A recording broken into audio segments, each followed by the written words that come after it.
Welcome back to my YouTube channel learning student.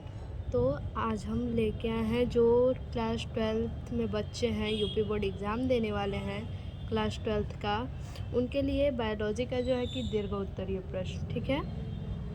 और ये जो दीर्घोत्तरीय प्रश्न हम आप लोग के लिए लाए हैं, इन्हीं में से जो है कि आपके एग्ज़ाम में जो है कि पूछे जाएंगे दीर्घोत्तरीय प्रश्न, ठीक है। तो देखिए, सबसे पहला क्वेश्चन क्या है। पहला क्वेश्चन है हमारा, परागण क्या है, इसके कितने प्रकार हैं, इससे होने वाले लाभ व हानि का उल्लेख कीजिए, ठीक है। तो देखिए, परागण क्या है, लिखेंगे परागण किसी पौधे के पुष्प के पुंकेसर से पराग कणों का उसी पौधे के पुष्प या दूसरे पौधे के पुष्प के वर्तिकाग्र तक पहुँचने की क्रिया को परागण कहते हैं, ठीक है।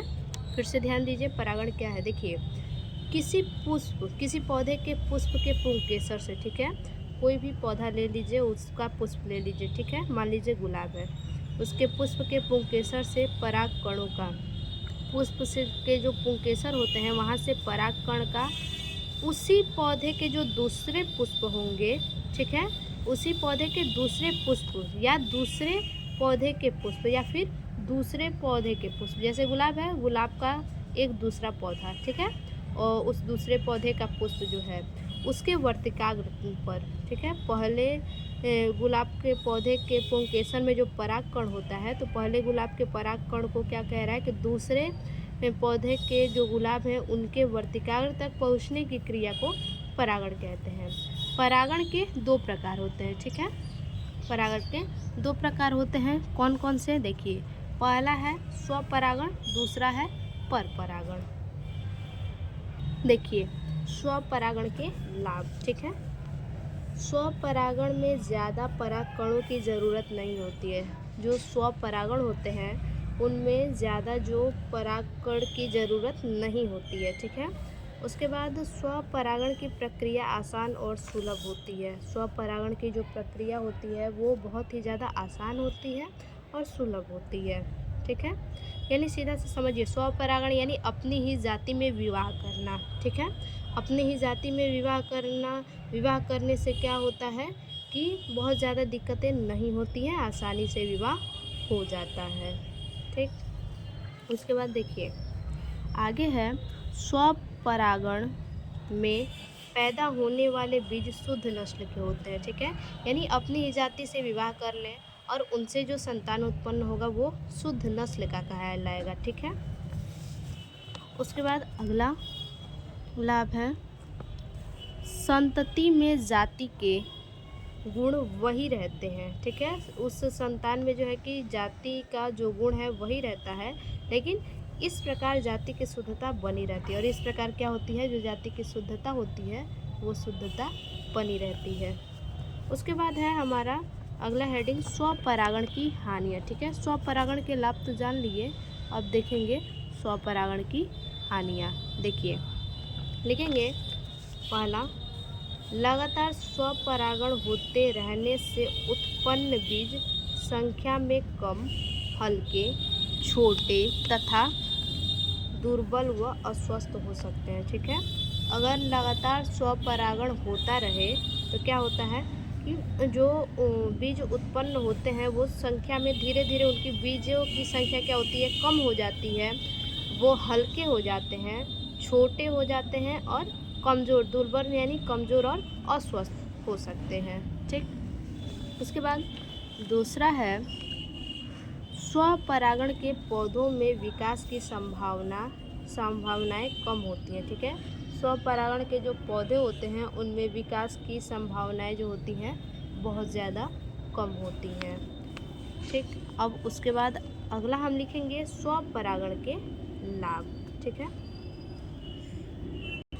परपरागण के क्या लाभ हैं, देखिए, परपरागण के जो पहला लाभ है वो है, परपरागण में नई जातियाँ बनती हैं। यानी दूसरी जाति से विवाह कर ले, अगर कोई एक जाति है वो अपनी जाति से न करके दूसरी जाति से विवाह कर ले तो उसकी जाति नई बन जाती है, ठीक है, उसी को बोला है। दूसरा है, परपरागण से बने बीजों से पौधे मजबूत और स्वस्थ होते हैं, ठीक है। परपरागण के बीज से जो पौधे जो परपरागण के से बने बीज, जो बीज बने होते हैं उनके पौधे जो होते हैं बहुत मजबूत होते हैं और अस्वस्थ होते हैं।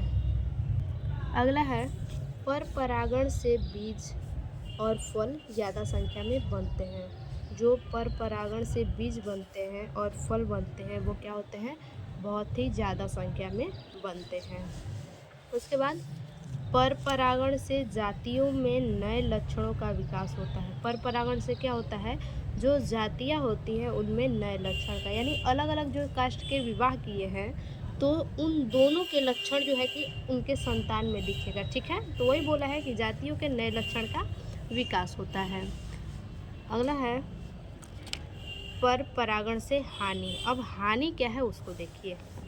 पहला हानि है पर परागण के लिए किसी माध्यम की ज़रूरत होती है। पर परागण के लिए क्या होता है, किसी न किसी माध्यम की ज़रूरत होती है। ठीक है, उसके बाद अगला है पर परागण के लिए, ठीक है, पर परागण के लिए ज़्यादा परागकोश की आवश्यकता होती है। पर परागण के लिए किसकी आवश्यकता होती है, ज़्यादा परागकोश की आवश्यकता होती है। पर परागण से पौधों की शुद्धता खत्म हो जाती है। ठीक है, पर परागण से जो है कि पौधे की जो शुद्धता होती है वो शुद्धता खत्म हो जाती है। आगे है पर परागण के लिए पुष्पों को दूसरे पुष्पों पर निर्भर रहना पड़ता है। पर परागण के लिए क्या होता है, एक पुष्प जो होता है उसे दूसरे पुष्प पे निर्भर होना रहता है। ठीक है, अब ये हमारा हो गया जो है कि परागण क्या है, परागण से लाभ हानि, यानी आपको परागण से कोई भी क्वेश्चन पूछेगा कि परागण क्या है, उनका विस्तार पूर्वक वर्णन कीजिए, उनके प्रकारों का वर्णन कीजिए, तो आप यही लिख दीजिएगा, आपका आंसर पूरा हो जाएगा। देखिए उसके बाद अगला क्वेश्चन आपसे पूछ सकता है, ये आया हुआ ये भी क्वेश्चन है। ठीक है, ये मोस्ट इम्पॉर्टेंट क्वेश्चन है कि गुरु बीजाणु जनन क्या है, आवृत बीजी पुष्प में युग्मक से लेकर बीजांड बनाने तक के विकास का वर्णन कीजिए। ठीक है, तो इसका हमें वर्णन करना है।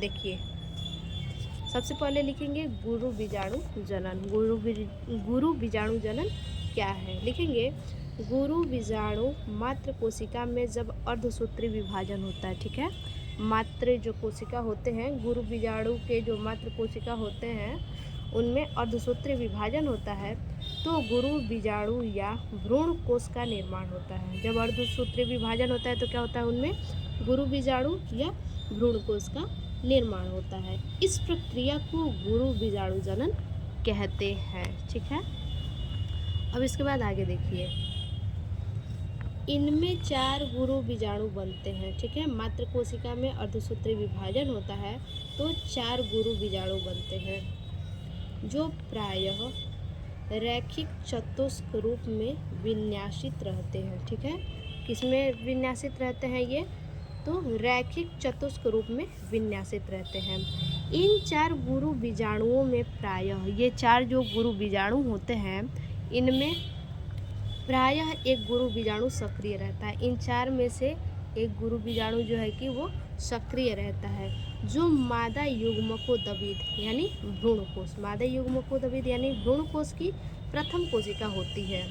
जो इन चारों में से जो है कि एक गुरु बीजाणु सक्रिय होता है और यही जो सक्रिय गुरु बीजाणु होता है वो मादा युग्मकोदबित की प्रथम कोशिका होती है। ठीक है, इस प्रकार एक गुरु बीजाणु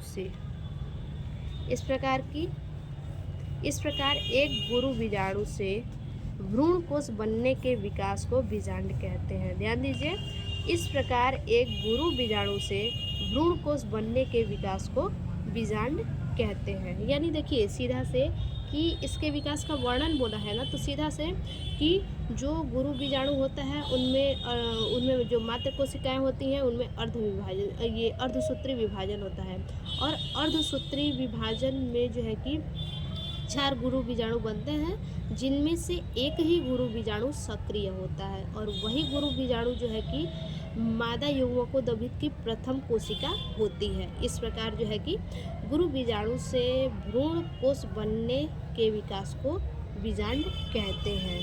ठीक, तो ये हमारा हो गया पूरा गुरु बीजाणु जनन।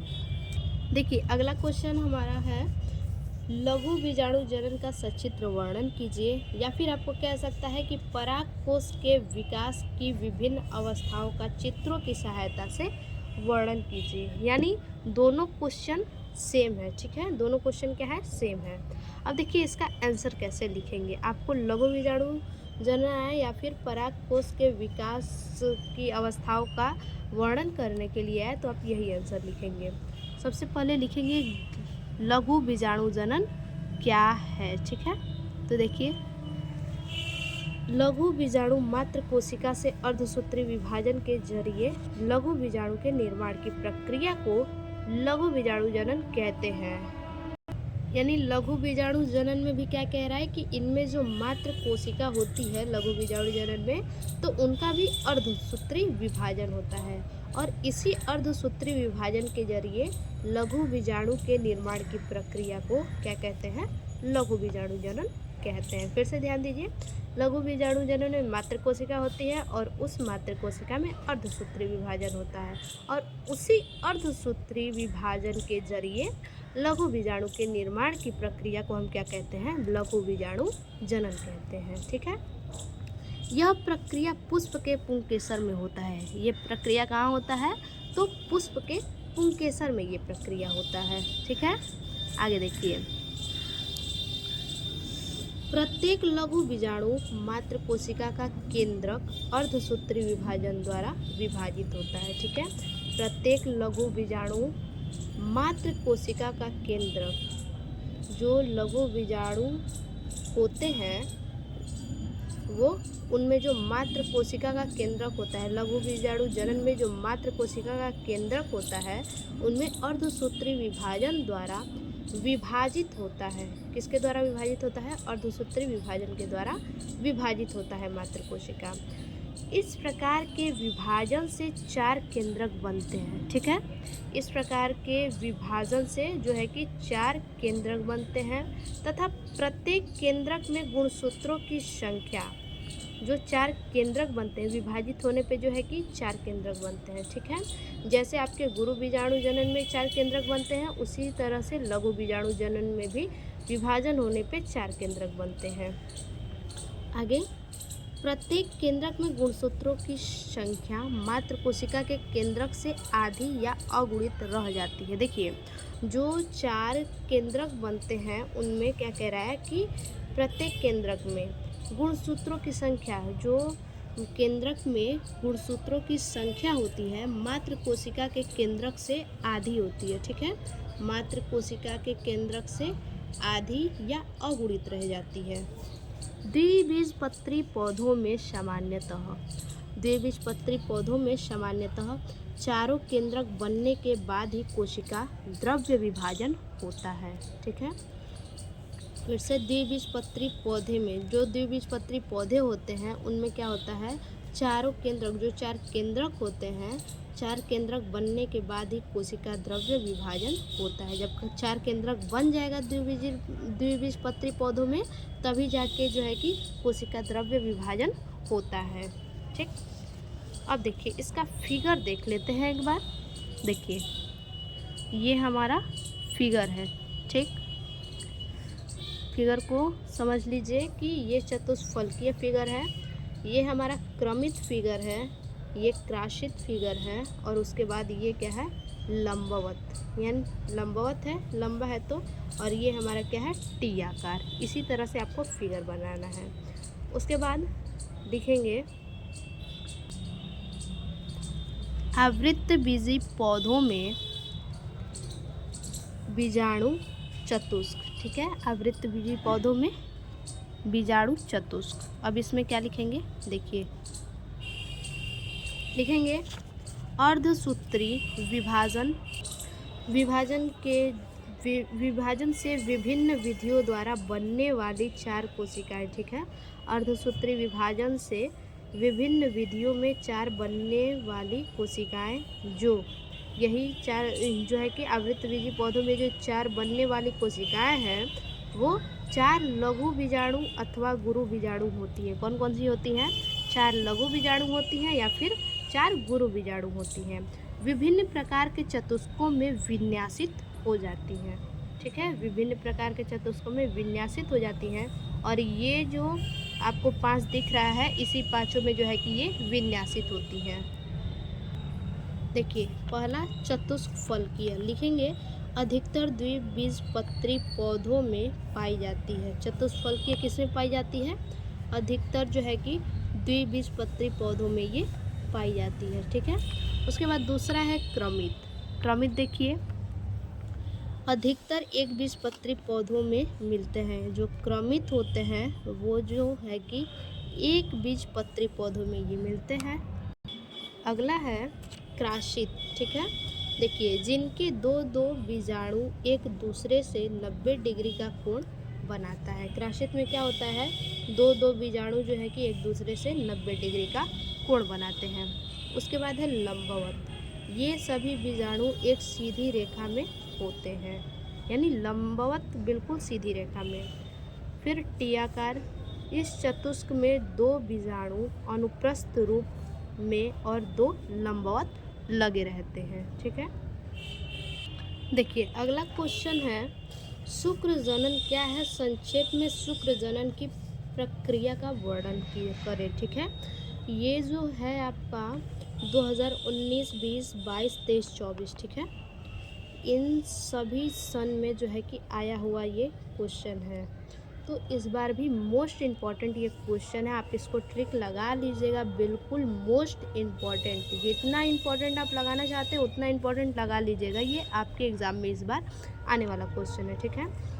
और उसके बाद देखेंगे, देखिए हेडिंग डालेंगे शुक्र जनन, ठीक है।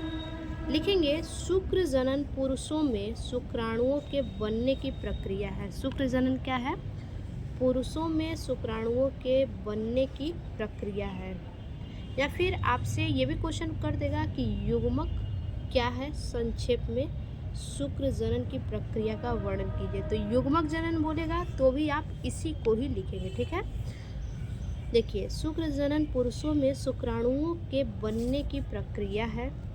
यह वृषण में मौजूद शुक्र नलिकाओं में होता है। ये कहाँ होता है? जो वृषण में मौजूद शुक्र नलिकाएं होती हैं, उन्हें शुक्र नलिकाओं में ये होता है। शुक्राणु पुरुषों के यौन कोशिकाएं हैं। शुक्राणु क्या है? जो पुरुष होते हैं उनकी यौन कोशिकाएं हैं ये, जो आनुवांशिक सामग्री ले जाती है। इसका ये क्या करती है? शुक्र जनन जो है कि आनुवांशिक सामग्री को ले जाती है, ठीक है। अब इसके बाद देखिए, शुक्र जनन की प्रक्रिया बोला है, तो देखेंगे शुक्र जनन की प्रक्रिया, ठीक है। देखिए, लिखेंगे, शुक्र जनन की प्रक्रिया भ्रूण के विकास के 24वें दिन जर्दी के थैली में शुरू हो जाती है, ठीक है। शुक्र जनन की प्रक्रिया जो है कि भ्रूण के विकास के 24वें दिन शुरू हो जाती है, ठीक है। 24वें दिन जर्दी की थैली में शुरू हो जाती है। देखिए, लिखेंगे, यौवन तक वृषण शुक्राणु का उत्पादन शुरू नहीं होता। इसको आप पॉइंट वाइज करके लिखिएगा, जैसे हमने यहाँ पॉइंट वाइज करके लिखा है। यौवन तक वृषण, यौवन अवस्था तक क्या होता है? वृषण शुक्राणु का उत्पादन शुरू नहीं होता है। जब यौवन अवस्था तक जो है कि वृषण में शुक्राणु का उत्पादन नहीं होता है, यह एक ऐसी प्रक्रिया है, ठीक है। यह एक ऐसी प्रक्रिया है जो पुरुष के पूरे जीवन में जारी रहती है। ये शुक्राणु का निर्माण होना, शुक्र जनन जो है कि ऐसी प्रक्रिया है जो पुरुष के पूरे जीवन में जारी रहता है। शुक्र जनन की प्रक्रिया लैंगिक हार्मोन से प्रभावित होता है। ये किस प्रकार प्रभावित होता है? तो लैंगिक हार्मोन से प्रभावित होता है। आगे, शुक्र जनन की प्रक्रिया में टेस्टोस्टेरोन, FSH, LH जैसे हार्मोन्स शामिल होते हैं, ठीक है। शुक्र जनन की प्रक्रिया में टेस्टोस्टेरोन हार्मोन्स होता है, FSH होता है और LH हार्मोन्स शामिल होते हैं। अगला है, शुक्र जनन की प्रक्रिया में अर्धसूत्री विभाजन होता है, ठीक है। शुक्र जनन की प्रक्रिया में किस प्रकार का विभाजन होता है? तो अर्धसूत्री विभाजन होता है। आगे, शुक्र जनन की प्रक्रिया में अर्धसूत्री विभाजन होता है। शुक्राणु की प्रक्रिया में शुक्राणु सर्टोली कोशिकाओं के अंतः स्थापित हो जाते हैं। शुक्राणु कहाँ स्थापित हो जाता है? तो सर्टोली कोशिकाओं के अंतर स्थापित हो जाता है। ठीक है, देखिए ये तो हो गया कि शुक्र जनन की ये प्रक्रियाएं पूरी हो गई। इसमें आपको पूछ सकता है कि FSH और LH पर जो है कि टिप्पणी दीजिए। ठीक है, तो उसको भी समझ लेते हैं। देखिए FSH ये एक हार्मोन्स है। ठीक है, ये क्या है? एक प्रकार का हार्मोन्स है जो पिट्यूटरी ग्रंथि से बनता है। ठीक है, FSH कहाँ से बनता है? पिट्यूटरी ग्रंथि से बनता है। यह प्रजनन और यौन विकास में अहम भूमिका निभाता है। FSH जो है ये प्रजनन में और यौन विकास में जो है कि बहुत महत्वपूर्ण भूमिका निभाता है। महिलाओं में ये अंडाशयों के विकास और परिपक्वता को बढ़ाता है। महिलाओं में ये क्या कार्य करता है? तो अंडाशय के विकास को और उनकी परिपक्वता को बढ़ाता है। पुरुषों में शुक्राणु उत्पादन को बढ़ावा देता है। पुरुष में ये क्या करता है? शुक्राणु उत्पादन को ये बढ़ावा देता है। ठीक है, अब देखेंगे इसके बाद LH क्या है? देखिए पुरुषों में LH का स्तर बहुत ज़्यादा नहीं बदलता है। पुरुषों में जो होता है LH हार्मोन जो है इसका स्तर बहुत ज़्यादा नहीं बदलता है। लड़कियों में LH अंडाशय को एस्ट्रोजन हार्मोन्स बनाने के लिए, ठीक है, लड़कियों में जो है कि अंडाशय में जो है कि एस्ट्रोजन हार्मोन्स बनाने के लिए संकेत देने में मदद करता है LH। ठीक है, देखिए ये हमारा हो गया शुक्र जनन। अब या तो ये आपको दे दे एग्ज़ाम में, या फिर देखिए शुक्र जनन कह के और आपको बोल देगा कि शुक्राणु का, ठीक है, अगर इसी में आपको बोल दे कि शुक्राणु का चित्र बनाइए तो आप क्या कीजिएगा?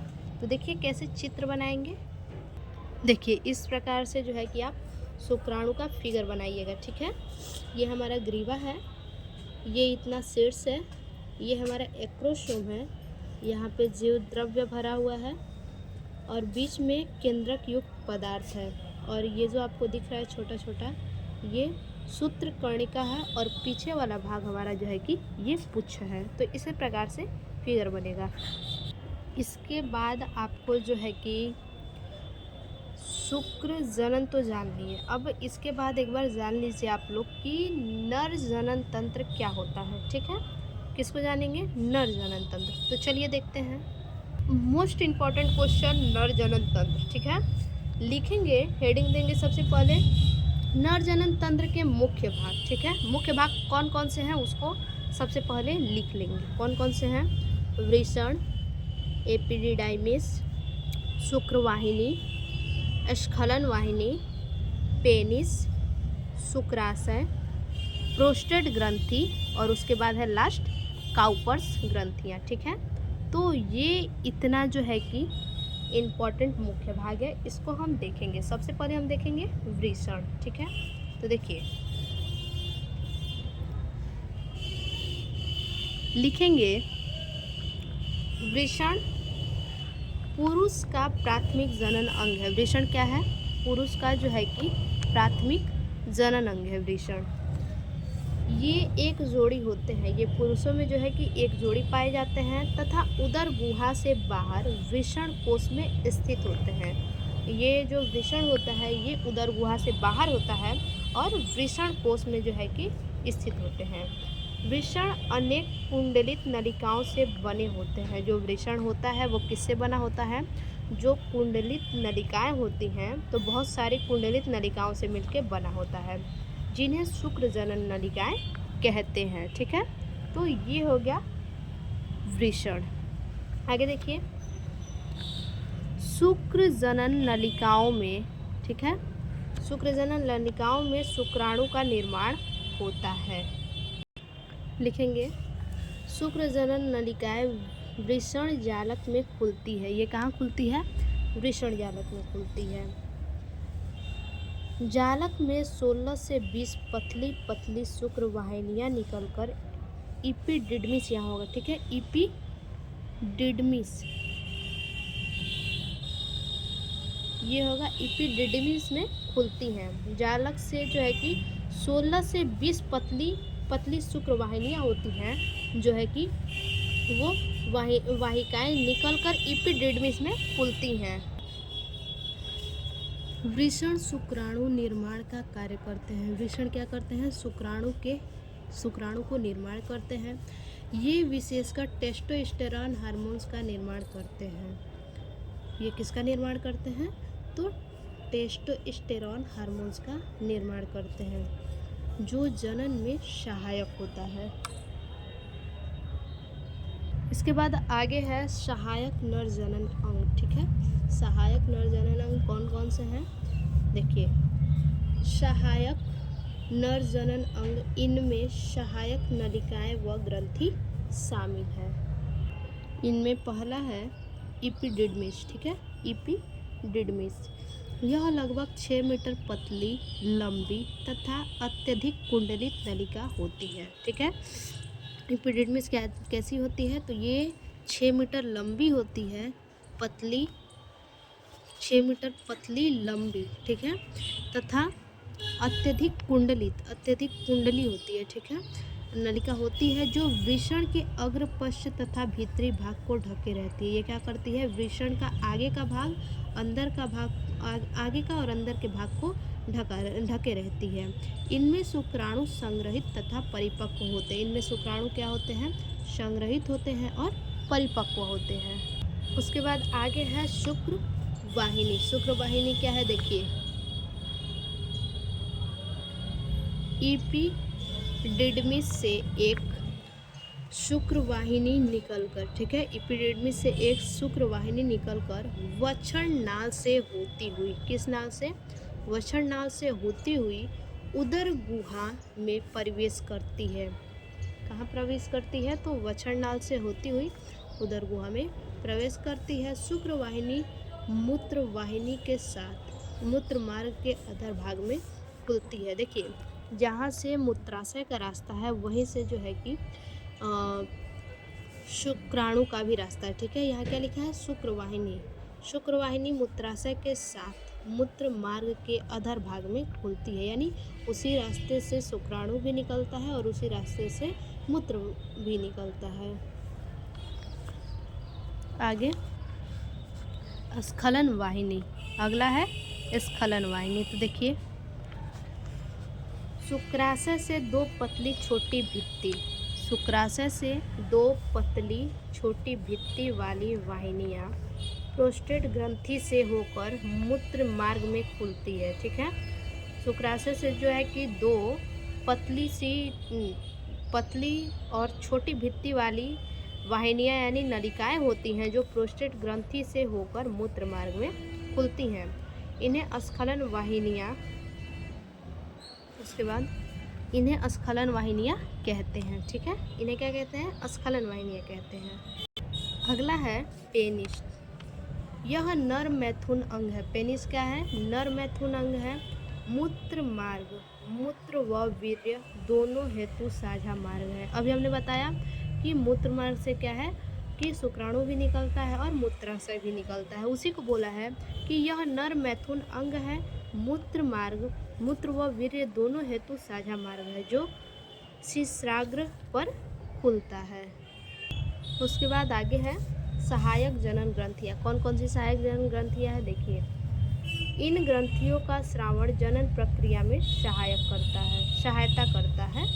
शुक्राशय, शुक्राशय देखिए, यह एक जोड़ी द्विपालित थैलीनुमा रचना है। शुक्राशय किस प्रकार से की रचना है? तो द्विपालित थैलीनुमा संरचना है। एक बार फिगर आप लोग देख लीजिए, फिगर भी इसी प्रकार से बनाना है। ठीक है, तो शुक्राशय कहाँ है? यहाँ पे है, इसको बोला है। ठीक है, ये शुक्राशय है, इसी को बोला है। यह एक जोड़ी द्विपालित थैलीनुमा संरचना है। इसकी भित्ति ग्रंथिल होती है। इसकी भित्ति कैसी होती है? ग्रंथिल होती है। इनमें चिपचिपा द्रव स्रावित होता है। देखिए, ये जो शुक्राशय है, इसी में जो है कि चिपचिपा द्रव जो होता है स्रावित होता है, जो वीर्य का मुख्य भाग बनता है। ठीक है। ये क्या होता है कि वीर्य का मुख्य भाग बनाता है। यह शुक्राणुओं का पोषण एवं संरक्षण करता है। ये क्या करता है, शुक्राणुओं को पोषण प्रदान करता है और उसका रक्षा करता है। आगे देखिए, आगे है प्रोस्टेट ग्रंथि। यह ग्रंथि मूत्र मार्ग के अधर भाग के चारों ओर स्थित होता है। ये ग्रंथि कहाँ स्थित होता है, तो मूत्र मार्ग के अधर भाग पे, ठीक है। मूत्र मार्ग के अधर भाग पे जो है कि अधर भाग के चारों ओर ये स्थित होता है तथा कई पिंडों की बनी होती है। ये जो प्रोस्टेट ग्रंथि होती है ये कई पिंडों की जो है कि बनी होती है। इस ग्रंथि से हल्का अम्लीय तरल स्रावित होता है। ये जो ग्रंथि होता है इस ग्रंथि से हल्का सा जो है कि अम्लीय तरल पदार्थ जो है कि स्रावित होता है। शुक्राशय व प्रोस्टेट के स्राव मिलकर, ठीक है, शुक्राशय और प्रोस्टेट के स्राव मिलकर सेमिनल प्लाज्मा कहलाते हैं। यह शुक्राणुओं के साथ मिलकर वीर्य बनाते हैं, ठीक है। तो ये हमारा हो गया प्रोस्टेट ग्रंथि। उसके बाद अगला हमारा जो है वो है काउपर्स ग्रंथि। देखिए इसको कैसे लिखेंगे, इन्हें बल्बोथुरेथ्रल ग्रंथियाँ भी कहते हैं। काउपर्स ग्रंथियाँ मैथुन से पहले एक क्षारीय एवं चिकने द्रव का स्रावन करती है। काउपर्स ग्रंथियाँ क्या करती हैं, तो ये जो है कि मैथुन से पहले एक क्षारीय और चिकने द्रव का स्रावन करती है। यह मूत्र मार्ग की अम्लीयता को समाप्त करता है। जो मूत्र मार्ग में अम्लीयता होता है उसको काउपर्स ग्रंथि जो है कि समाप्त करता है तथा योनि मार्ग में पहुंचकर, जो योनि का मार्ग होता है महिलाओं में, वही कह रहा है कि योनि मार्ग में पहुंचकर मैथुन को सुगम करता है। तो ये हमारा हो गया काउपर्स ग्रंथि। तो ये हमारा पूरा हुआ नर जनन अंग, ठीक है। अब देखेंगे मादा जनन अंग क्या है। उससे पहले आप जो है कि फिगर बिल्कुल इसी प्रकार से बनाइएगा, ठीक है। यहाँ पे देख लीजिए फिगर अच्छे से। देखिए यहाँ पे मूत्रवाहिनी है, ये मूत्राशय यहाँ ये है, ठीक है। इसमें जो है कि मूत्र इकट्ठा होता है। शुक्राशय यहाँ है। उसके बाद मलाशय, देखिए हमारा मलाशय यहाँ पे स्थित है। मूत्र मार्ग यहाँ पे स्थित है। शिश्न मुंड यानी पेनिस इसी को कहते हैं, ठीक है। उसके बाद गुदा, ये हमारा जो है कि गुदा द्वार है जो हम मल त्यागते हैं। यहाँ पे हमारा ये जो है ये भाग हमारा वृषण है, वृषण, और नीचे वाला जो आपको दिख रहा है ये वृषण कोश है, ठीक। देखिए मादा जनन तंत्र में आपको बिल्कुल इसी प्रकार से जो है कि फिगर बनाना है, ठीक है। आप फिगर देख सकते हैं, बिल्कुल इसी प्रकार से साफ सुथरा अच्छा सा एक फिगर आपको बनाना है। यहाँ ये है अंडवाहिनी, ऐसे ही लिखना है।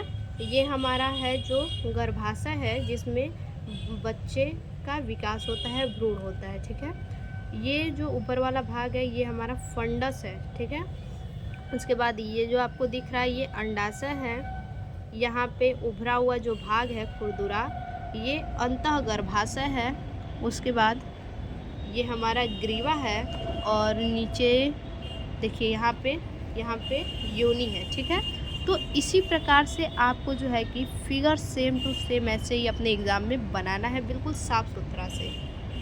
देखिए लिखेंगे मादा जनन तंत्र महिलाओं के शरीर में संतान उत्पत्ति और प्रजनन से संबंधित क्रियाओं को नियंत्रित करता है। मादा जनन तंत्र क्या करता है, महिलाओं के शरीर में जो है कि संतान की उत्पत्ति, प्रजनन से संबंधित क्रियाओं को नियंत्रित करता है, ठीक है।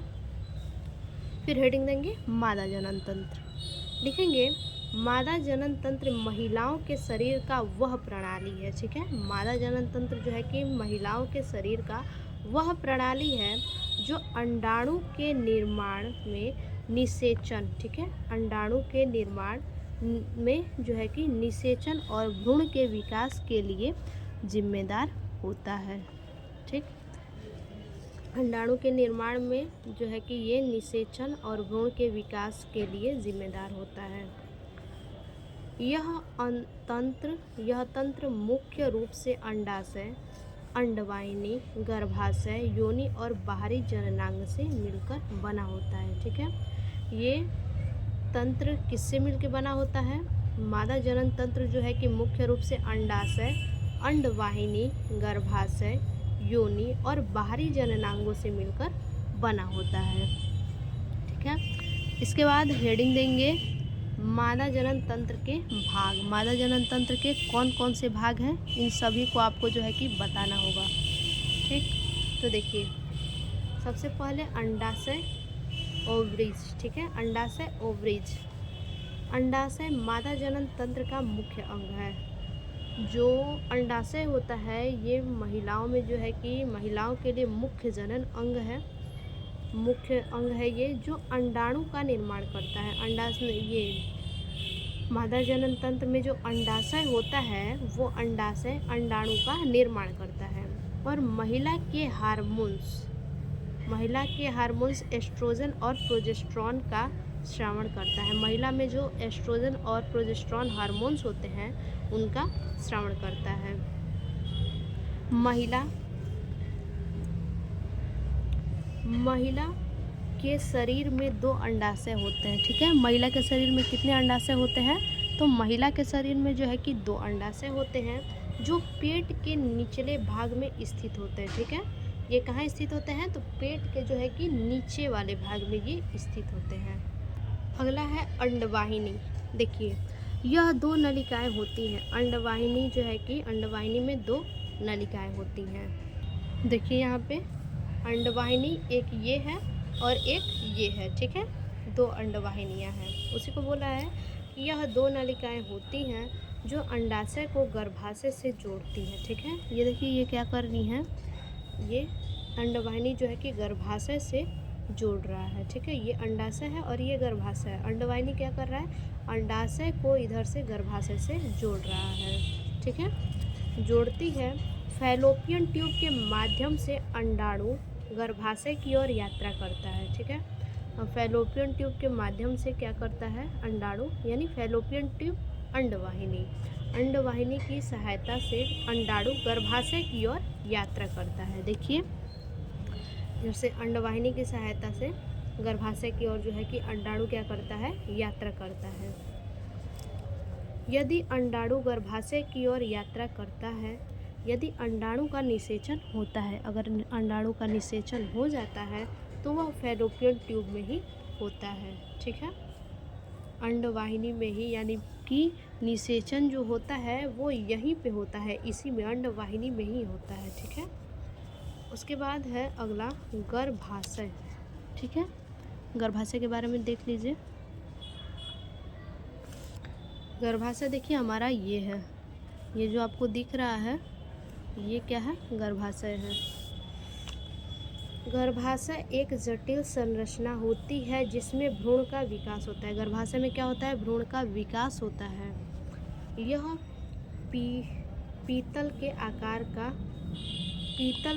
का अंग होता है। किस टाइप का? ये पीतल के आकार का ये अंग होता है और गर्भावस्था के दौरान यह भ्रूण को पोषण और सुरक्षा प्रदान करता है। गर्भावस्था में ये क्या करता है? भ्रूण को पोषण प्रदान करता है और सुरक्षा प्रदान करता है। गर्भाशय की भीतरी परत को एंडोमेट्रियम, ठीक है, गर्भाशय की भीतरी परत को क्या कहते हैं? एंडोमेट्रियम कहा जाता है, जो मासिक धर्म चक्र के दौरान बनती है। एंडोमेट्रियम कब बनता है? तो मासिक चक्र के दौरान बनता है और नष्ट हो जाता है। उसके बाद अगला है योनि। देखिए योनि लिखेंगे। योनि वह संरचना है जो गर्भाशय को बाहरी वातावरण से जोड़ती है। देखिए योनि एक प्रकार का ऐसा संरचना है जो क्या कर रहा है? गर्भाशय को बाहर से जोड़ रहा है। ठीक है, यह जन्म के समय बच्चे के बाहर निकलने का रास्ता है। देखिए जन्म के समय बच्चे भी इसी रास्ते से निकलते हैं। ठीक है, और साथ ही यह सेक्सुअल इंटरकोर्स के दौरान, ये साथ में क्या करते हैं, जब सेक्सुअल इंटरकोर्स होता है उसी के दौरान पुरुष का लिंग प्राप्त करते हैं। उसके बाद है बाहरी जननांग। बाहरी जननांग देख लीजिए, लिखेंगे यह अंग जननांग क्षेत्र के बाहरी भागों में आते हैं। ये अंग कहाँ आते हैं, तो बाहरी जननांग, बाहरी क्षेत्र में आते हैं, जननांग के बाहरी क्षेत्र में, जैसे कि वुल्वा, क्लिटोरिस आदि, जो यौन उत्तेजना और आनंद के लिए जिम्मेदार है। अब देखेंगे मादा जनन तंत्र की जो है कि कार्यविधि क्या है। अंडाणु का निर्माण कैसे होता है, देखिए, लिखेंगे अंडाशय में अंडाणु का निर्माण होता है, ठीक है। अंडाशय में अंडाणु का निर्माण होता है, जिसे ओवुलेशन कहा जाता है, ठीक है। क्या कहते हैं, ओवुलेशन कहा जाता है।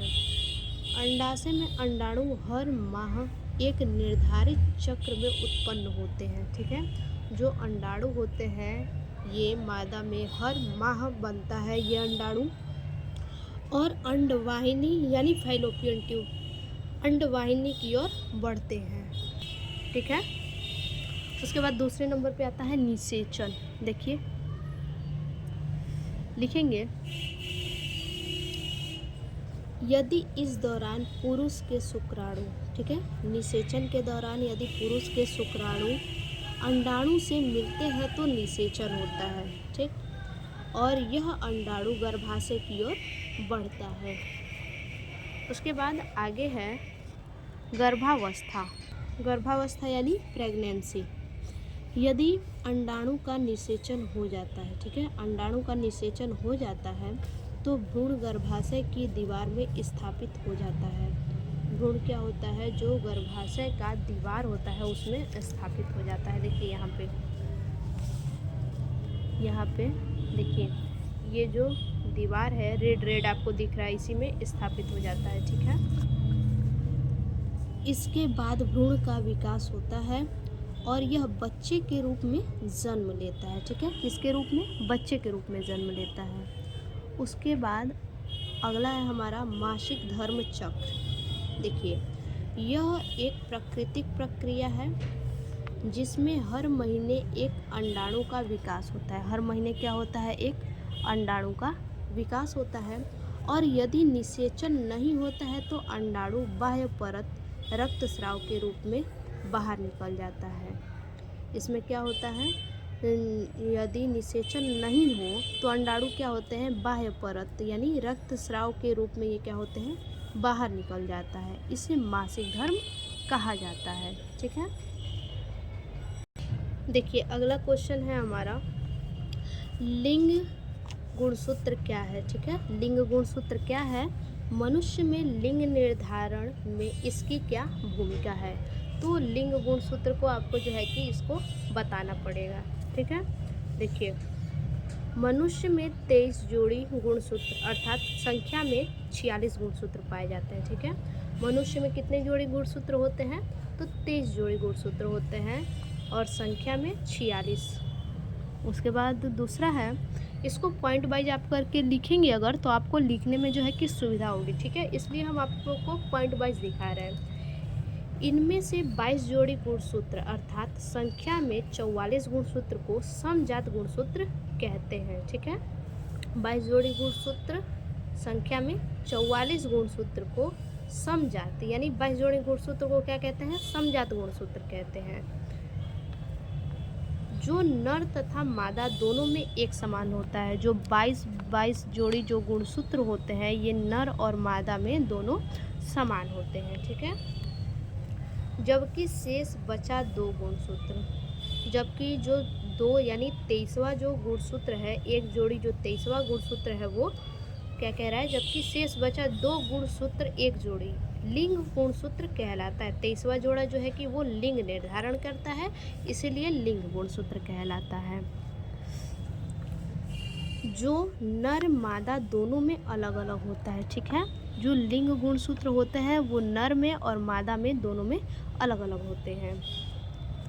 नर में लिंग गुणसूत्र XY तथा मादा में XX पाया जाता है। जो नर होते हैं, नर का जो लिंग गुणसूत्र होता है वो XY होता है और मादा का जो लिंग गुणसूत्र होता है वो XX होता है। लिंग गुणसूत्र के द्वारा ही लिंग का निर्धारण होता है। ठीक है, लिंग गुणसूत्र के द्वारा क्या होता है? लिंग का निर्धारण होता है।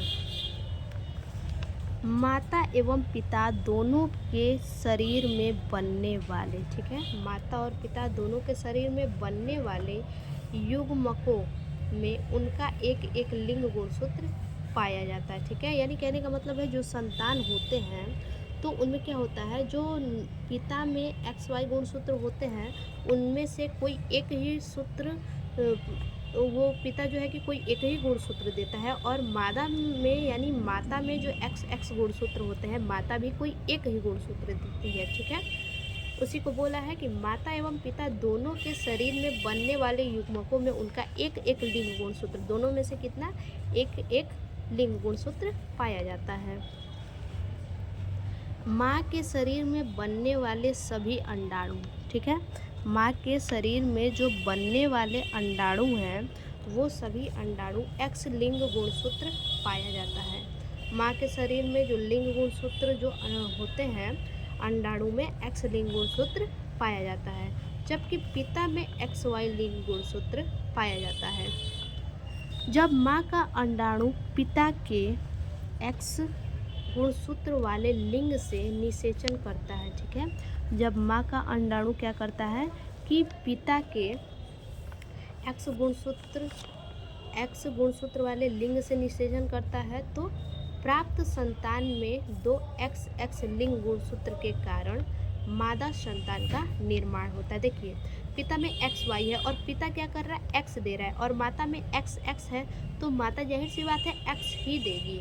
तो पिता का X और माता का X यानी XX गुणसूत्र मिलेगा तो मादा संतान का निर्माण होता है। जब माँ के अंडाणु से पिता का Y लिंग गुणसूत्र, ठीक है, माँ के अंडाणु से पिता का Y लिंग गुणसूत्र वाला शुक्राणु निषेचन करता है तो प्राप्त संतान नर होता है। ठीक है, यानी माता के अंडाणु में क्या है कि X गुणसूत्र जो होता है माता का और पिता का Y लिंग गुणसूत्र, ये दोनों मिलता है तो क्या होता है, प्राप्त संतान जो होगा वो नर होता है। ठीक है, उसके बाद संतान का लिंग निर्धारण माता पिता के लिंग गुणसूत्र के द्वारा होता है। तो ये हमारा पूरा जो है कि पूरा क्रियाविधि हो गया, लिंग गुणसूत्र मनुष्य में लिंग निर्धारण। ठीक है, देखिए अगला क्वेश्चन है मोस्ट इम्पॉर्टेंट, अनुवांशिकी क्या है? मेंडल के पृथक्करण का नियम तथा स्वतंत्र अवरोहण का नियम की व्याख्या कीजिए। ठीक है, तो सबसे पहले देखते हैं अनुवांशिकी क्या है। आपको अनुवांशिकी बोले क्या है या फिर बोले अनुवांशिकी का नियम लिखिए, तो दोनों एक ही है। अगर यहाँ पे बोल दिया आपको कि अनुवांशिकी का नियम लिखिए तो यही आप लिखिएगा।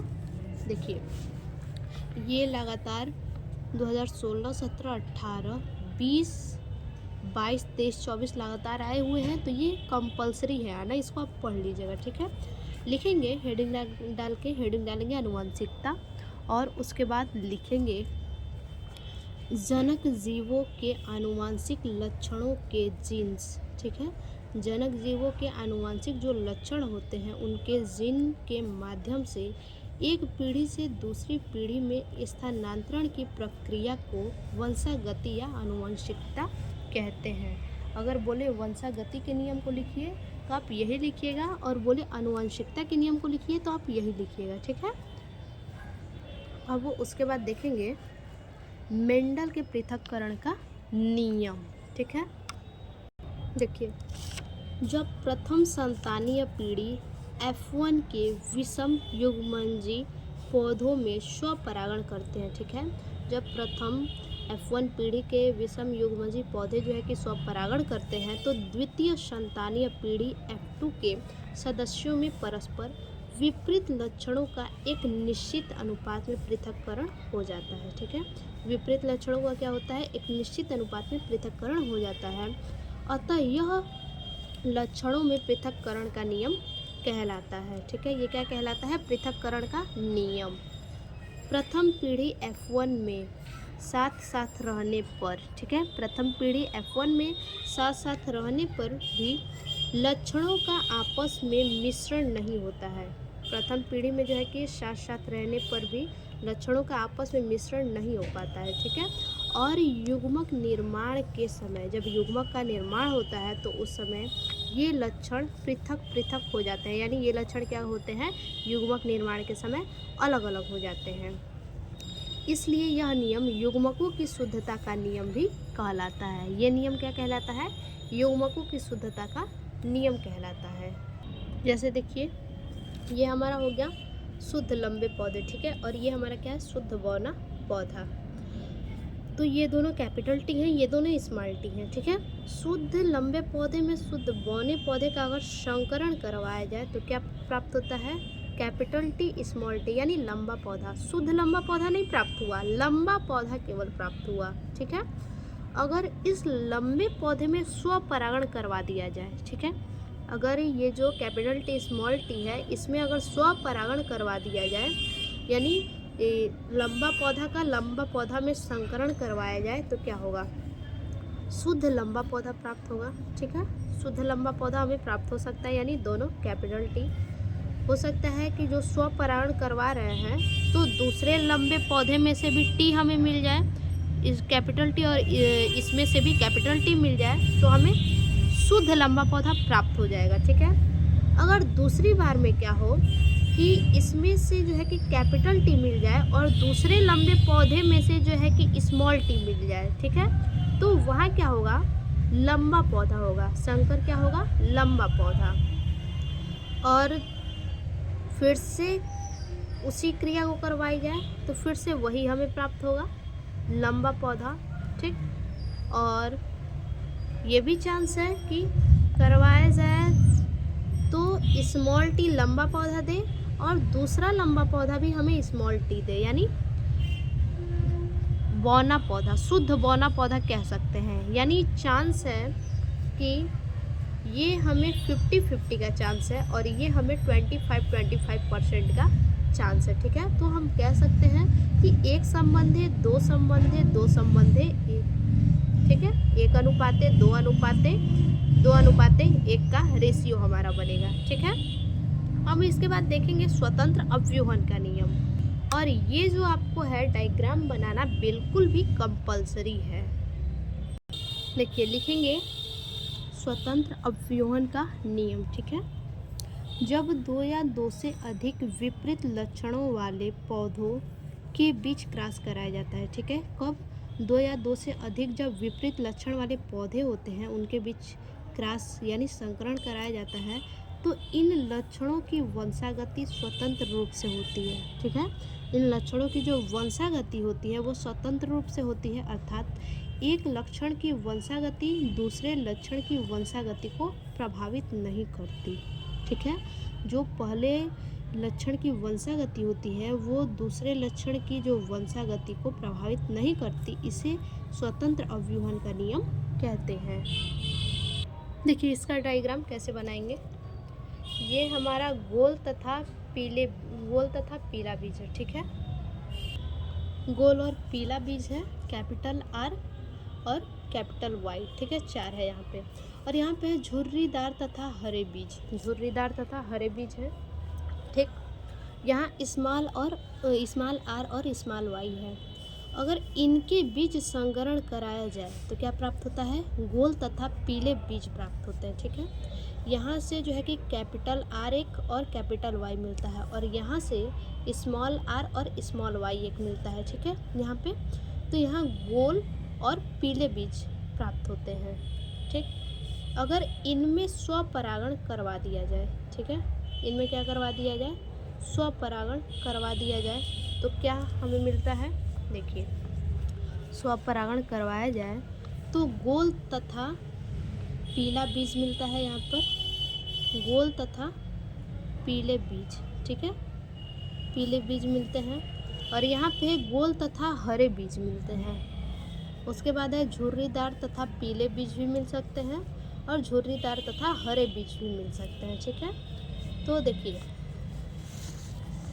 अगर इसका स्वपरागण करवाया जाए तो गोल तथा पीले बीज मिल रहे हैं, यानी कैपिटल आर है, स्मॉल आर है, कैपिटल वाई है, स्मॉल वाई है, यानी सेम यही चीज़ है। चांस है कि अगर इसका स्वपरागण करवाया जाए तो हमें यही प्राप्त होगा, गोल बीज तथा पीले बीज प्राप्त होंगे। ठीक है, और ये भी हो सकता है कि स्वपरागण करवाने पे गोल बीज, ठीक है, गोल बीज तो प्राप्त होंगे लेकिन हरे बीज, गोल तो प्राप्त होगा लेकिन हरे बीज प्राप्त हो। ठीक है, बीज क्या हो जाएगा, हरा हो जाएगा। उसके बाद ये क्या है, कैपिटल आर और दोनों कैपिटल वाई। यहाँ से स्वपरागण में कैपिटल आर कैपिटल वाई मिल सकता है, और दूसरे में जो स्वपरागण हो रहा है तो दूसरे वाले से भी कैपिटल और आर और कैपिटल वाई मिल जाए तो ये हो जाएगा कैपिटल आर दोनों और कैपिटल वाई दोनों। तो ये क्या हो जाएगा, ये देखिए, गोल तथा पीले बीज। ठीक है, गोल तथा पीले नहीं होगा बच्चा, यहाँ पे एक स्मॉल वाई होगा। ठीक है, यहाँ पे एक हमारा जो है कि स्मॉल वाई होगा, यहाँ पे दोनों हमारा ये स्मॉल वाई है। ठीक है, ये दोनों स्मॉल वाई है, गोल तथा हरे बीज। उसके बाद झुर्रीदार तथा पीले बीज, ये कैसे होंगे, तो झुर्रीदार में देखिए, अगर इसका स्वपरागण करवाया जाए तो इसमें से भी स्मॉल आर मिल जाए और दूसरे वाले से भी स्मॉल आर मिले, तो यहाँ हमारा होगा डबल स्मॉल आर हो गया। और उसके बाद यहाँ से भी कैपिटल वाई मिल जाए, दूसरे से भी कैपिटल वाई, तो ये क्या हो जाएगा हमारा, दोनों कैपिटल वाई, तो झुर्रीदार तथा पीले बीज हो जाएंगे। ठीक है, दोनों कैपिटल वाई है तो पीले बीज होंगे, तो यहाँ पे भी देखिए कैपिटल वाई है तो पीला बीज है। ठीक है, इस तरह यहाँ पे भी पीला बीज, और दोनों स्मॉल आर है तो झुर्रीदार ही होगा। ठीक, और चौथे में देखिए झुर्रीदार तथा हरे बीज, स्वपरागण करवाने पे क्या हो रहा है कि इसमें से भी कैपिटल आर, दूसरे वाले से भी कैपिटल आर, तो कैपिटल आर यहाँ पे है तो झुर्रीदार हो गए। ठीक है, झुर्रीदार है। अब हरे बीज है, तो हरे बीज में क्या है, अगर इसमें से भी स्मॉल आर मिल जाए, दूसरे वाले में से भी क्या हो, स्मॉल आर स्मॉल वाई मिले। ठीक है, दोनों से स्मॉल वाई मिले तो ये क्या है, हरे बीज हो जाएंगे। तो यानी संभावना है, अगर अनुपात इसका पूछा जाए तो ये सबसे ज़्यादा अनुपात है, ये सबसे ज़्यादा मिलने का अनुपात है। तो आपका अनुपात बनेगा 9:3:3:1। ठीक है, अगर आपसे पूछे कि स्वतंत्र अव्यूहन के नियम के अनुसार जो मतलब संकरण करवाने पे क्या अनुपात हमें प्राप्त होगा, तो आप लिख सकते हैं कि 9:3:3:1। अगला क्वेश्चन है हमारा, समष्टि क्या है, इनके गुणों की विवेचना कीजिए। ठीक है, देखिए समष्टि क्या है, देखिए लिखेंगे, किसी प्रजाति के व्यक्तियों के समूह को समष्टि कहते हैं। ठीक है, किसी भी प्रजाति के व्यक्तियों के समूह को, देखिए वो किसी प्रजाति का हो, ठीक है, वो व्यक्ति किसी भी प्रजाति का हो, अगर उसका समूह है, किसी भी प्रजाति के व्यक्तियों का समूह है तो वो समष्टि कहलाता है। ठीक है, क्या कहलाता है, समष्टि। यानी किसी भी प्रजाति के व्यक्ति हैं और उन व्यक्तियों का समूह है, उस समूह को हम क्या कहेंगे, समष्टि कहेंगे।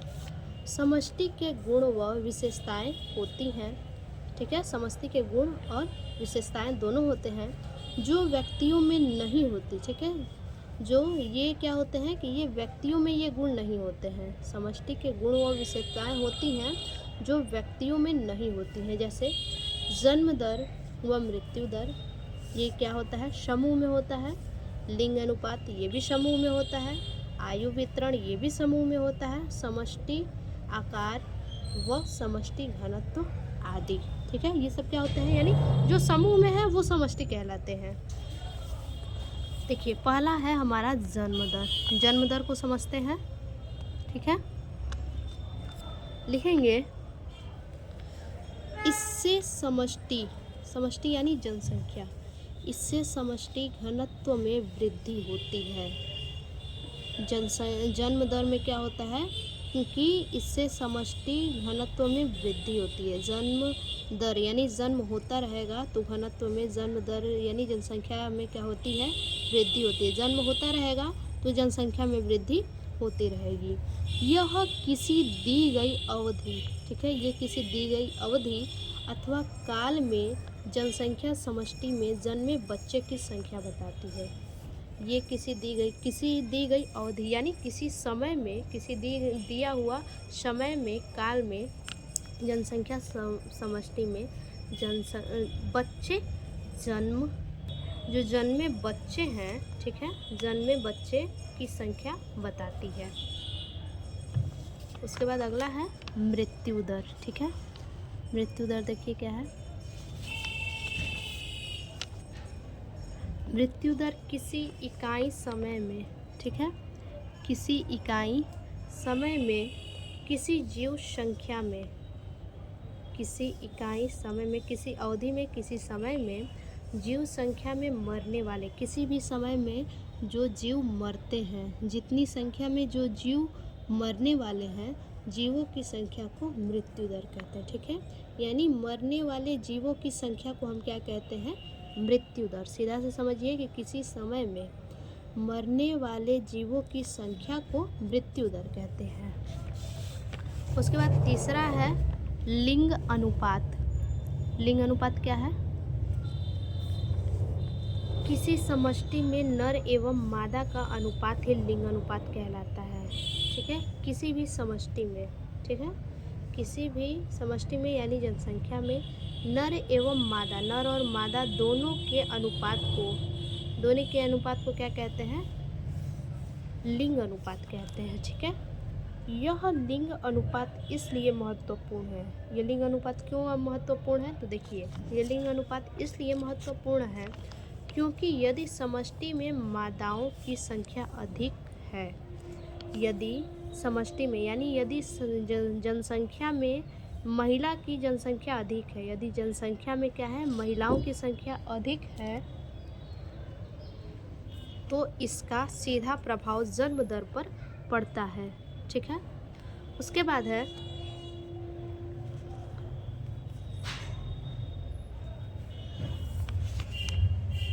तो ये हमारा क्वेश्चन खत्म हुआ, ठीक है। अगला क्वेश्चन है most important, very very important. जितना इम्पोर्टेंट इस क्वेश्चन को लगाना है उतना इम्पोर्टेंट आप लगा लीजिए, ठीक है। हर्षे तथा चेस के प्रयोग को समझाइए। इन्होंने अपने प्रयोग से क्या निष्कर्ष निकाला, ठीक है।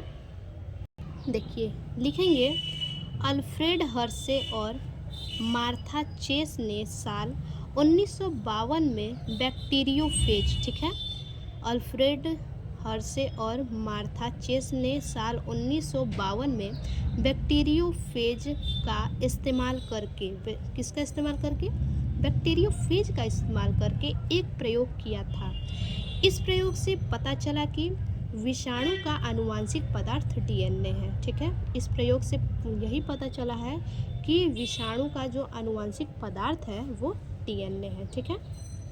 हेडिंग देंगे, लिखेंगे हर्षे और चेस के प्रयोग। इन्होंने क्या क्या प्रयोग किस प्रकार से किए उसको हमें बताना है, ठीक है। तो देखिए, लिखेंगे उन्होंने, हर्षे और चेस के प्रयोग, उन्होंने फास्फोरस 32 पी को, फास्फोरस को पी से डिनोट करते हैं, ठीक है। फास्फोरस के विकिरण सक्रिय समस्थानिक को फेज डीएनए से मिलाया। इसको क्या किया? फेज डीएनए से मिलाया। उन्होंने एक दूसरे फेज रेडियो एक्टिव सल्फर, ठीक है, उन्होंने एक दूसरे फेज रेडियो एक्टिव सल्फर मिलाया। उन्होंने क्या किया? उसमें एक दूसरा फेज मिलाया, वो था रेडियो एक्टिव सल्फर। उन्होंने दोनों संवर्धन माध्यमों में, उन्होंने क्या किया? दोनों संवर्धन माध्यम में T2 जीवाणु भोजी को प्रवेश कराया। उन्होंने जो संवर्धन के माध्यम से क्या किया? T2 जीवाणु भोजी को प्रवेश कराया। उन्होंने दोनों ही स्थिति में प्राप्त विषाणु संततियों का परीक्षण किया। उन्होंने क्या किया? दोनों स्थितियों में, ठीक है, उन दोनों स्थितियों में प्राप्त विषाणु, जो विषाणु उन्हें प्राप्त हुए तो विषाणु संततियों का परीक्षण किया। उन्होंने पाया कि, उन्होंने क्या पाया परीक्षण के दौरान? कि चिन्हित प्रोटीन युक्त विषाणु, जो चिन्हित प्रोटीन युक्त विषाणु है वो जीवाणु को चिन्हित करने में असमर्थ थे, ठीक है। जो विषाणु है वो जीवाणु को चिन्हित करने में असमर्थ थे, ठीक है। आगे, उन्होंने पाया कि चिन्हित डीएनए, अब देखिए अब क्या है? डीएनए है। यहाँ पे प्रोटीन युक्त विषाणु और जीवाणु थे। अब ये यहाँ क्या है, डीएनए है, ठीक है। उन्होंने पाया कि चिन्हित डीएनए युक्त विषाणु, डीएनए यहाँ प्रोटीन युक्त था, यहाँ डीएनए युक्त है, डीएनए युक्त विषाणु जीवाणु को चिन्हित करने में सक्षम थे, ठीक है। जो डीएनए युक्त विषाणु थे वो जीवाणु को चिन्हित करने में सक्षम थे। उसके बाद हर्शे और चेस के प्रयोग के निष्कर्ष, क्या निष्कर्ष निकले? निष्कर्ष निकले कि प्रोटीन आनुवंशिक पदार्थ नहीं होता, ठीक है। प्रोटीन जो है कि आनुवंशिक पदार्थ नहीं होता है, डीएनए ही आनुवंशिक पदार्थ होता है। प्रोटीन आनुवंशिक पदार्थ नहीं होता है, डीएनए आनुवंशिक पदार्थ होता है, ठीक है। देखिए अगला क्वेश्चन है, खाद्य श्रृंखला का सचित्र वर्णन कीजिए। देखिए क्या है, खाद्य श्रृंखला एक रेखा की तरह होती है, ठीक है। खाद्य श्रृंखला क्या होती है? एक रेखा की तरह होती है जो यह बताती है कि प्रकृति में कौन किसे खाता है। खाद्य श्रृंखला एक रेखा की तरह होती है, यानी एक प्रकार से चैन होता है जो ये बताता है कि कौन किसे खाता है। ये प्राकृतिक में, ये जो प्राकृतिक है हमारा, इस प्राकृतिक में कौन किसे खाता है, क्योंकि जानवर और पौधे एक दूसरे से जुड़े हुए हैं, ठीक है। जानवर और पौधे क्या है? एक दूसरे से जुड़े हुए हैं क्योंकि वे एक दूसरे को खाते हैं, ठीक है। अब इसका श्रृंखला कैसे बनाएंगे आप लोग? देखिए बहुत ज़्यादा नहीं श्रृंखला बनाना है, फिगर नहीं बनाना है, आप ऐसे बना दीजिएगा, ठीक है। ये क्या है? घास है। घास को कौन खाता है? ग्रेस होपर, ठीक है। जो टिड्डा, ग्रीन वाला जो टिड्डा होता है ना, वो उसी को ग्रेस होपर कहते हैं, वो घास को खाता है, ठीक है। और घास जो टिड्डा होते हैं उन्हें कौन खाता है? तो बर्ड, जो पक्षी होते हैं वो उस टिड्डे को खाते हैं। और जो बर्ड होते हैं उन्हें कौन खाता है? तो स्नेक, जो सांप जो है कि पक्षियों को खाता है, ठीक है। उसके बाद सांप को कौन खाता है? तो सांप को जो है कि उल्लू खाता है, ठीक है। उल्लू को देखेंगी, सांप खाता है। और ये जो है, ये श्रृंखला ऐसे बनता रहता है, ठीक है। ये फूड चेन जो है ऐसे ही इस श्रृंखला को बना देंगे, इसी को खाद्य श्रृंखला, फूड चेन कहते हैं, ठीक है। अब इसके बाद देखिए, खाद्य श्रृंखला के मुख्य तत्व कौन कौन से हैं? सूरज मुख्य स्रोत है, ठीक है। खाद्य श्रृंखला के मुख्य स्रोत कौन है? सबसे मुख्य स्रोत जो है वो है सूरज। उसके बाद प्रोड्यूसर्स है, ठीक है, प्रोड्यूसर्स है, उपभोक्ता है, और उसके बाद अपघटक है, ठीक है। अब देखिए सूरज जो है वो क्या है? वो सभी के लिए मुख्य स्रोत है। सूरज क्या है? सभी के लिए मुख्य स्रोत है। फूड चेन में जितने भी आएंगे सब, उन सभी के लिए मुख्य स्रोत है, ठीक है। अब देखेंगे प्रोड्यूसर्स क्या है। देखिए प्रोड्यूसर्स उत्पाद स्वपोषी जीव होते हैं, ठीक है। प्रोड्यूसर्स में लिखेंगे उत्पाद स्वपोषी जीव होते हैं जो अपना भोजन स्वयं तैयार करते हैं। ये भोजन अपना क्या करते हैं? खुद से तैयार करते हैं। पौधे जैसे उत्पादन, प्रकाश संश्लेषण नामक प्रक्रिया के माध्यम से अपना भोजन स्वयं तैयार करते हैं, ठीक है। पौधे जैसे उत्पादन जो होते हैं वो प्रकाश संश्लेषण की प्रक्रिया से क्या करते हैं? अपना भोजन खुद ही तैयार करते हैं। खाद्य श्रृंखला उत्पादों से शुरू होती है। खाद्य श्रृंखला किससे शुरू होती है? तो उत्पादों से शुरू होती है, ठीक है। तो हमारा ये प्रोड्यूसर्स हो गया। अब देखेंगे उपभोक्ता, ठीक है। उपभोक्ताओं, ये क्या है? लिखेंगे उपभोक्ता वे जीव हैं, ठीक है। उपभोक्ता वे जीव हैं जो अपने भोजन और पोषक तत्वों की आवश्यकताओं के लिए, जो क्या करते हैं? अपने भोजन के लिए और अपने पोषक तत्वों के लिए, इनकी आवश्यकताओं के लिए क्या, ये पौधे या अन्य जीवों पर निर्भर रहते हैं। उपभोक्ता ऐसे जीव हैं जो अपने भोजन के लिए, अपनी पोषक तत्वों की आवश्यकताओं को पूर्ति के लिए क्या करते हैं? पौधे और अन्य जीवों पर निर्भर रहते हैं। खाद्य श्रृंखला, यह खाद्य श्रृंखला का मुख्य घटक है, ठीक है। ये क्या है? खाद्य श्रृंखला का ये मुख्य घटक है, क्योंकि इसमें जीवों की लगभग सभी प्रजातियां शामिल है, ठीक है। इसमें जीवों की जितनी भी प्रजातियां हैं उपभोक्ताओं में, वो सभी शामिल हैं, जो विभिन्न श्रेणियों से वर्गीकृत है। ठीक है, कौन कौन सी श्रेणियों से वर्गीकृत है? देखिए, शाकाहारी, मांसाहारी, सर्वाहारी, परजीवी, खोजी, इन सभी में जो है कि वर्गीकृत है। ठीक है, उसके बाद अगला और लास्ट जो है अपघटक। ठीक है, लिखेंगे अपघटक सूक्ष्म जीव होते हैं। अपघटक क्या होते हैं? सूक्ष्म जीव, यानी छोटे छोटे जो जीव होते हैं वो अपघटक कहलाते हैं, जो मृत पदार्थों को खाते हैं। ठीक है, वो क्या करते हैं? अपघटक मरे हुए पदार्थों को खाते हैं। देखिए, अगला और मोस्ट इम्पॉर्टेंट क्वेश्चन है जो ये वेरी वेरी इम्पॉर्टेंट 2019, 20, 21, 22, 23, 24 सब में लगातार आया है। ठीक है, क्या है? जैव विविधता क्या है? जैव विविधता के क्षति के कारण क्या है? जैव विविधता संरक्षण को समझाइए। ठीक है, तो जैव विविधता क्या है? देखिए, जैव विविधता लिखेंगे IUCN के अनुसार 15 लाख से भी अधिक प्रकार के जीव। ठीक है, IUCN के अनुसार 15 लाख से भी अधिक प्रकार के जीव, 15 लाख से अधिक जीव यानी जंतु और पादप जातियां दोनों पृथ्वी पर मौजूद हैं। कई जीवित जातियां मानव संरक्षण में फसलों के रूप में या घरेलू पशुओं के रूप में सदियों से उगाई या पाली जा रही हैं। ठीक है, कई ऐसी मानव जातियां हैं या फिर फसलें हैं, घरेलू पशु हैं, इन सभी को क्या किया जा रहा है? सदियों से उगाया जा रहा है और पाला जा रहा है। इस प्रकार विश्व में या किसी स्थान विशेष पर विभिन्न जातियों का पाया जाना जैव विविधता कहलाता है। ठीक है, अब इसके जो है कि क्षति के कारण देखिए, हेडिंग देंगे जैव विविधता के क्षति के कारण। ठीक है, पहला कारण है वनों की कटाई और आवास विनाश।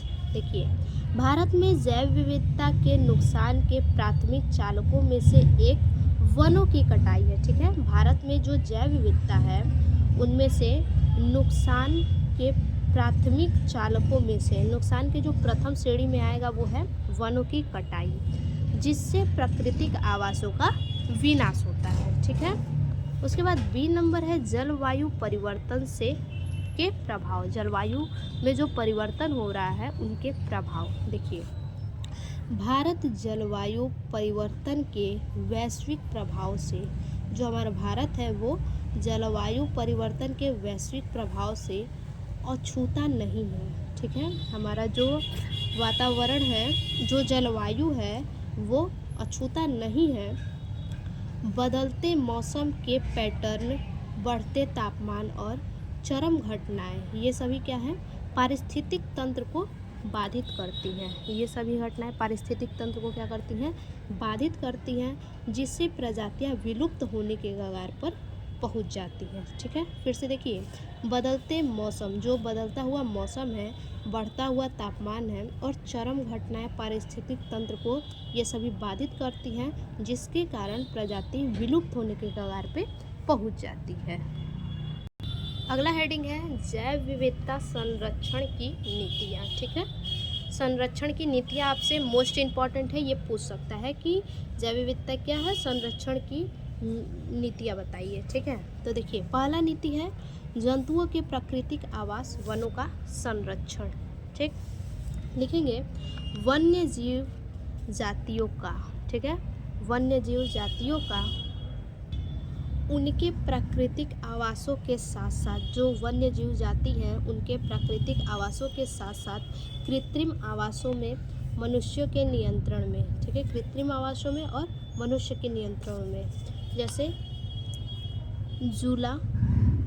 Zoological park. ठीक है, जूलॉजिकल पार्क, उसके बाद एवं वनस्पति उद्यानों में संरक्षित करना चाहिए।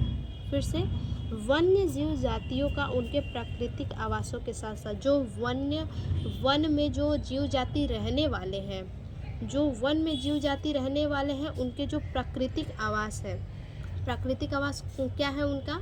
तो जो जंगल है वही उनका जीव जंतुओं का प्राकृतिक आवास है, जो जंगल है। ठीक है, तो जो उनका प्राकृतिक आवास है उसके साथ साथ कृत्रिम आवासों में और मनुष्य के नियंत्रण में जैसे जूलॉजिकल पार्क और वनस्पति उद्यानों में संरक्षित करना चाहिए।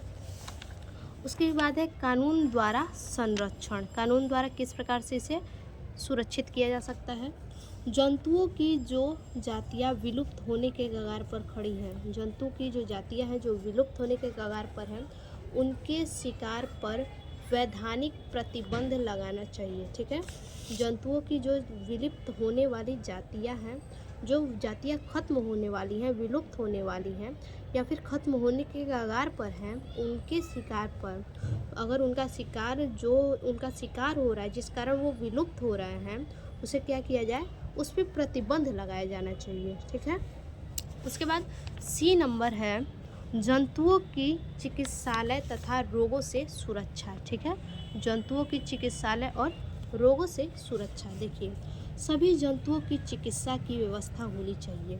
जितने भी जंतु हैं सभी जंतुओं का जो है कि सभी जंतुओं के लिए चिकित्सा की व्यवस्था होनी चाहिए। ठीक है, क्योंकि कुछ जंतु ऐसे हैं जिनका तबीयत खराब हो रहा है, उसी के कारण वो क्या हो रहे हैं, मरते जा रहे हैं, विलुप्त होते जा रहे हैं। जंगली पौधों को रोग मुक्त करने की तकनीकी को, जो जंगली पौधे हैं जिन पे क्या हो रहा है कि जो जंगली पौधे हैं जो रोग से ग्रसित है, जो पौधे, उनके लिए कह रहा है कि तकनीकी को विकसित करना चाहिए। जो जंगली पौधे को रोग मुक्त करने की तकनीकी को विकसित करनी चाहिए। ठीक है, और अगला है जंतु शरण स्थल एवं पार्कों की स्थापना। जंतु के शरण स्थल को और उनके पार्किंग की स्थापना को देखिए, लिखेंगे जीवों विशेषकर जंतु की जाति। ठीक है, जीव विशेष करके जंतु की जाति की सुरक्षा के लिए, जंतुओं की जाति, जो जंतुओं की जाति है उनकी जातियों की सुरक्षा के लिए विभिन्न स्थानों पर, ठीक है, विभिन्न स्थानों पर जंतु शरण स्थल या सैंक्चुरी बनाना चाहिए। ठीक है, जंतु शरण स्थल या फिर सैंक्चुरी बनाना चाहिए। वहाँ पर जंतुओं की सुविधाओं का ध्यान रखा जाना चाहिए। ठीक है, जो शरण स्थल और सैंक्चुरी बनेगा वहाँ पे जो है कि सुविधाओं का ध्यान रखना चाहिए कि जंतु की सुविधाएं हो, और राष्ट्रीय पार्कों एवं अभयारण्यों की स्थापना करनी चाहिए। राष्ट्रीय पार्क की स्थापना करना चाहिए। ठीक है, और अभयारण्यों की स्थापना करनी चाहिए। ठीक है, तो ये हमारा हो गया क्वेश्चन कंप्लीट। फिर से मिलते हैं ऐसे एक और नए वीडियो में, तब तक के लिए धन्यवाद।